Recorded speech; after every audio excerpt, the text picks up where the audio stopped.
ஓட்டு போடு போட வேணாம், அதை விடு, எனக்கு அதெல்லாம் வருத்தம் இல்ல. யாராருக்க போட்ட நீ போடு, உதயசூரியனுக்கே போடு, எங்களை தூக்கி சுடுகாட்டுல போடு, ஒண்ணு எங்களுக்கு அதை பத்தி கவலை கிடையாது. ஆனால் எங்களுக்கும் பின்னாடி வருகிற ஒரு தலைமுறைக்கு இந்த நிலையில விட்டு விட்டுறது. நான் இன்னைக்கு கடையில தண்ணி வாங்கி குடிக்கிறேன், இன்னும் 10 ஆண்டுகளுக்கு கொடுத்துருவானா தண்ணீரை?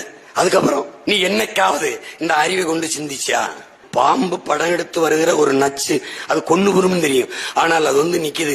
ஒருத்தன் போத்தலை திறந்து தண்ணியை கொடுக்குறான், குடிச்சிட்டு ஓடுது. ஒரு அணில கும்பிட்டு கும்பிட்டு இப்படி தண்ணி கேக்குது. இருக்கு காணொலி பார், அவனெல்லாம் சொல்றான் கீழே என் பேச்ச போட்டு போட்டு போடுறான். ஒரு குரங்கு வர்ற பிள்ளைய தவி தவி கேக்குது, பயப்படுது. அது ஒண்ணு இல்ல, தண்ணி போத்தலை பாத்துருச்சு. காடுகள்ல இருந்துதான் நமக்கு அருவி நீரெல்லாம் வந்தது. காடுகள்ல வாழ்ற விலங்குகளுக்கு நீர் இல்லைன்ட்டு ஓரத்துல மலை அடிவாரத்துல இந்த ஆட்சியாளர்கள் தொட்டியில கட்டி தண்ணியை ஊத்தி வைக்கிறான். அங்கிருந்தாண்டா நமக்கு எல்லாம் வந்துச்சு, தண்ணி வச்சு வைக்கிறான். அதுல என்ன கொடுமைன்னு பாரு, யானை வருது, தண்ணி அந்த தொட்டியில கீழே போயிருச்சு. ஒரு நல்வாய்ப்பு அதுக்கு தும்பிக்கை இருக்கு, டபக்கண்ணோட தண்ணியை குடிச்சிட்டு போயிருது. அடுத்து தாகத்தோட ஒரு காட்டு எருமை வருது, அதுக்கு தும்பிக்கை இல்ல, தண்ணிய பாத்துருச்சு, சுத்தி சுத்தி வருது. இதை பார்த்த பிறகு உனக்கு வழி வந்தால் என் மொழி உனக்கு புரியும்.